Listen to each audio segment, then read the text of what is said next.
إن الحمد لله نحمده ونستعينه ونستغفره ونعوذ بالله من شرور أنفسنا من سيئات أعمالنا من يهد الله فلا مضل له ومن يضلله فلا هادي له أشهد أن لا إله إلا الله وحده لا شريك له وأشهد أن محمدا عبده ورسوله لا نبي بعده اللهم صل وسلم على سيدنا محمد وعلى آله وأصحابه أجمعين أما بعد فيا أيها الناس إني أوصيكم وإياي بتقوى الله فقد فاز المتقون اتقوا الله حق تقاته ولا تموتن إلا وأنتم مسلمون وقال الله تعالى في القرآن الكريم أعوذ بالله من الشيطان الرجيم بسم الله الرحمن الرحيم كل نفس ذائقة الموت وما إنما توفون أجوركم يوم القيامة فمن زحزح عن النار وأدخل الجنة فقد فاز وما الحياة الدنيا إلا متاع الغرور صدق الله العظيم. Al-Quran Surat Ali Imran surat yang ketiga ayat yang ke-185. Ma'asyiral muslimin, saudara-saudara hadirin kaum muslimin dan muslimat sidang jemaah Jumat rahimakumullah.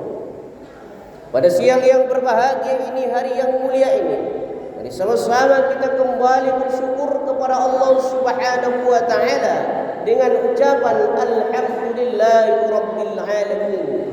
Tak ada kata yang pantas kita ucapkan, tak ada kalimat yang bisa kita rangkai atas segala rahmat yang Allah berikan kepada kita, semua karunia yang Allah berikan kepada kita, kecuali rasa syukur yang mendalam dengan ikrar dan ucapan alhamdulillahirabbil alamin dalam suatu bentuk bersyukur kepada Allah Subhanahu wa taala. Salawat dan salam mari pula kita doakan kepada Allah agar selalu disampaikan kepada junjungan kita, yakni Nabi Allah Muhammad sallallahu alaihi wasallam, dengan mengucapkan salawat Allahumma salli ala Muhammad wa ala ali Muhammad, Allahumma salli ala sayyidina Muhammad wa ala ali sayyidina Muhammad. Ini adalah salah satu amalan dalam bentuk mendekatkan diri kepada Rasulullah sallallahu alaihi wasallam. Wajah tak pernah kita lihat, suaranya tak pernah kita dengar, fotonya tidak pernah tinggal sampai saat ini, kecuali goresan-goresan perkataannya, kecuali goresan-goresan tingkah laku perbuatan yang beliau tinggalkan dalam bentuk sunnatur Rasulullah sallallahu alaihi wasallam. Bapak saudara-saudara kaum muslimin rahimakumullah, di awal khutbah ini kami mengajak kita semua, kami tidak bosan-bosan yang menyampaikan kepada kita, terutama untuk kami yang menyampaikan, marilah sama-sama kita selalu meningkatkan keimanan dan ketakwaan kepada Allah Subhanahu wa taala. Harta akan bisa habis, pangkat akan bisa luntur, jabatan bisa digantikan seketika oleh orang lain, tetapi tak ada yang paling kokoh, tak ada yang paling kuat kecuali keimanan, harta, ketakwaan kepada Allah Subhanahu wa taala. Bapak saudara-saudara kaum muslimin rahimakumullah, di dalam Al-Quran surat Ali Imran ayat yang ke-185, tegas-tegas Allah sampaikan kepada kita sebagai pesan kepada kita, mengingatkan kehidupan kita di atas dunia daripada Allah Subhanahu wa taala. Tak ada satu kalimat dari awal pun pembatasnya, lantang Allah katakan agar kita sadar hidup di atas dunia ini dengan bahasa kullun nafsin dha'iqatul maut. Apa kata Allah? Bahasa kasarnya, wahai manusia kau akan mati, kata Allah. Bahasa halus bahasa Al-Qur'annya, kullun nafsin dha'iqatul maut, setiap yang bernyawa pasti akan mati. Manusia mati, hewan mati, tumbuhan mati, pejabat mati, siapapun dia mati, kecuali orang-orang yang tidak meyakini sama sekali. Tapi walau bagaimanapun, adapun lurah tempat kita masuk, adapun gunung tempat kita mendaki, adapun batu bercela bisa kita masuki, tak ada yang hayal dan tak akan tidak mungkin mati, pasti akan Allah berikan jatah satu persatu. Maka dengan konsep ini, kepastian yang Allah berikan ini, maka perlu ada persiapan kita. Maka dengan demikian kita beri judul khutbah kita pada siang yang berbahagia ini, meraih kematian dengan husnul khatimah. Bapak saudara-saudara kaum muslimin rahimakumullah, ada dua bentuk, dua macam, dua golongan kita kembali kepada Allah. Yang pertama, ada umat manusia mati dalam keadaan su'ul khatimah. Yang kedua, ada umat manusia kembali kepada Allah dalam keadaan husnul khatimah. Dua-duanya pilihan, dua-duanya kita yang menentukan. Jalannya telah dibentangkan oleh Allah Subhanahu wa ta'ala. Maka mana orang yang mati kata Allah dalam keadaan baik, orang yang mati dalam keadaan husnul khatimah? Yang pertama, mereka kembali kepada Allah dalam keadaan mengucapkan kalimat la ilaha illallah. Apa makna kalimat la ilaha illallah? Apakah kalimat hanya sekadar diucapkan hanya dengan lidah? Apakah semudah itu kita menganggap kalau mati cukup mengucapkan la ilaha illallah itu masuk surga, mati dalam keadaan husnul khatimah? Sama dengan orang pesepak bola, tak akan mungkin bisa Indonesia menang dalam SEA Games kemarin melawan lawannya tanpa ada latihan yang luar biasa, mustahil. Tak akan mungkin kita bertanding menang tanpa latihan, mustahil. Kalau ada itu mungkin mukjizat satu-satunya.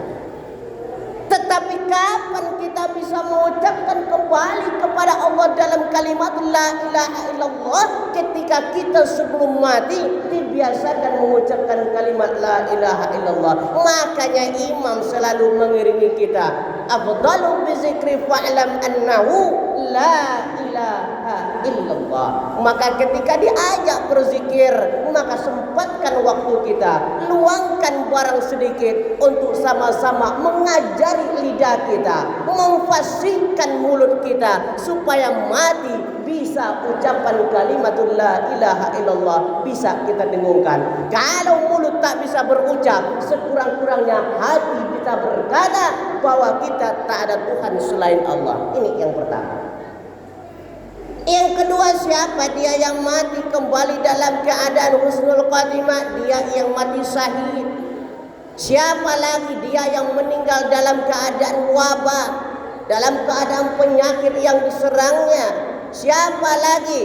Mereka yang meninggal dalam keadaan dirampok mempertahankan hartanya, mati dia. Dia kata Allah digolongkan kepada orang yang meninggal husnul khatimah. Tapi ini banyak lagi prosesnya yang bisa kita raih. Satu di antaranya yang pasti bisa kita raih adalah mati dalam keadaan husnul khatimah dengan mengucapkan la ilaha illallah. Ini target. Ini tujuan yang harus kita capai. Lalu kalau begitu, bagaimana bisa kita kembali dalam keadaan husnul khatimah? Setidak dan sekurang-kurangnya di waktu yang pendek ini ada 3 cara, 3 jalan, 3 amalan yang perlu kita laksanakan supaya kita kembali dalam keadaan husnul khatimah. Yang pertama, orang akan meninggal dalam keadaan husnul khatimah. Mereka adalah orang-orang yang istiqamah kepada Allah. Istiqamah ketakwaannya, istiqamah keimanannya, istiqamah amalannya. Ada orang yang ahli sholat, ada orang yang ahli zikir, istiqomah sholatnya, tapi dia belum tentu istiqomah imannya. Apa contohnya? Dia mengaku beriman kepada Allah, dia mengaku takwa itu penting dalam kehidupannya, maka dia amalkan dalam bentuk amalan. Sholat dia rajin, zikir dia rajin, tetapi ketika pelaksanaannya dia tak yakin sama Allah. Dia ucapkan di dalam sholatnya, kita sering ucapkan setiap kali sholat, Rabbighfirli warhamni wajburni warfa'ni warzuqni. Kita minta di sana yang paling dekat, selalu kita minta rahmat. Setelah sholat kita datang sama dukun. Ini amalannya kita percaya, tetapi prakteknya kita tidak percaya sama Allah. Kita minta ke dalam sholat, tetapi prakteknya mau jualan kita datangi orang pintar, mau jualan datangi dukun, mau jualan datangi segala macam. Maka sirna apa yang dia minta, warzuqni kepada Allah Subhanahu wa taala.